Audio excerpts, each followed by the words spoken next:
Hello, and welcome to Tips and Tricks. I'm Debbie Nelson with Together SC, and I'm delighted to see all of you today.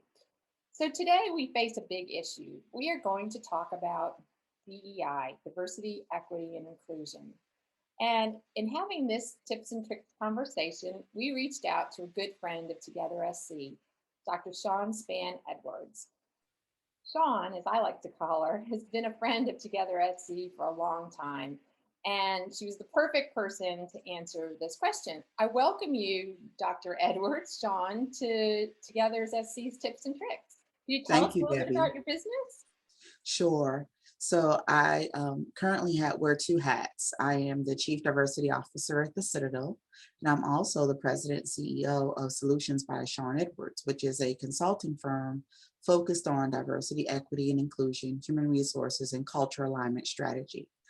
We work with for-profit and nonprofit customers, clients, and we really enjoy doing impactful work. And so I'm excited to be here today. You are a busy lady, and thank you for taking the time to be with us today. As you know, Together SC has really spent a lot of time over the last year and well beyond with our race equity work through our Facing Right. Race Together. Mhm. And the question that I always get, and probably you do as well, is where do we start? Where do we start with our DEI efforts? This is not an easy question. Maybe it is for you, but could you help us with that? Absolutely. So you're absolutely correct, Debbie. I do get that question quite often, both from just being out and about in the community, but also from a consulting client perspective of we want to do this and we know it's important, but we don't know where to start. And so I have some ideas around that, obviously. And one, I think the first thing that you should do is assess where you are. And there are several ways that you can do that. I think one way to do that is perhaps to look back at your previous employee engagement surveys, or perhaps take a look back at your your employee evaluations and sort of see what folks are saying and how they have contributed and the thoughts that they've shared around these efforts. And then two, you could create your own survey. Ask your employees, what are they thinking? What are they seeing? Where do they think the organization should be, or what direction the organization should go in?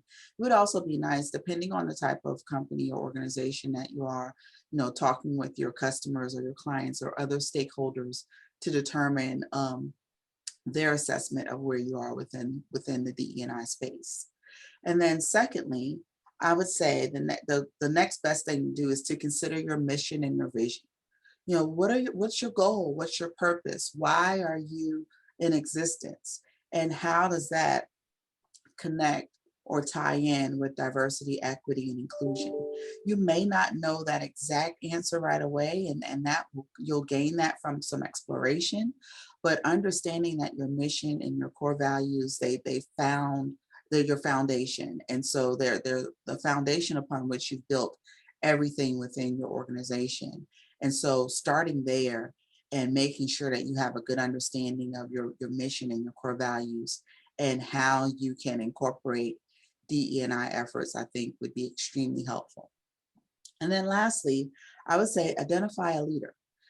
Um, and this could be a little tricky for some organizations because we tend to think that the person of color that's serving within our organization, or the woman, or the person who meets some other social identity aside from white, may be the best person to work in this space.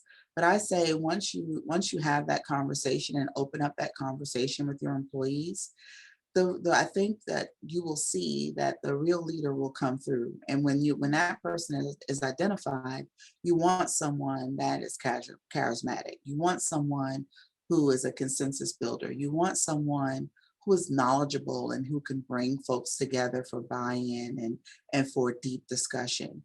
And so really seeking out that leader is going to be important. This is not a position is not always indicative of that person who should lead.